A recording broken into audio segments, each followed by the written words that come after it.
વડોદરાના સિંદરોડ ગામમાં આવેલ શ્રમ મંદિર ખાતે જેમાં સાંજનું જમવાનું માં ખોડિયાર ચેરિટેબલ ટ્રસ્ટ દ્વારા કરવામાં આવ્યું, જે બનાવવામાં આવ્યું ખાસ સેવા તેમના દ્વારા આપવામાં આવી।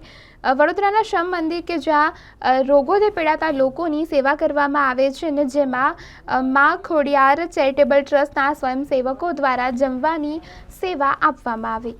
વડોદરાના શ્રમ મંદિર કે જ્યાં એવા રોગોથી પીડાતી વ્યક્તિની સેવા થાય છે। રક્તપિત્ત રોગોનું નામ એવા એટલે કે ચિત્ર વિચિત્ર ચહેરાવાળા, હાથ પગની આંગળીઓ વળી ગઈ હોય, તેમાંથી રક્ત વહેતું હોય તેવા અનેક ચહેરાઓ નજર સામે આવી જાય છે। આ રોગથી પીડાતા લોકોને બહારના તો ઠીક પરંતુ ઘરના પણ અપનાવતા નથી, ત્યારે વર્ષોથી આવા રોગોમાં પીડાતી વ્યક્તિની સેવા માટે શ્રમ મંદિર આજે પણ પોતાનું કાર્ય નિરંતર ચલાવી રહ્યું છે।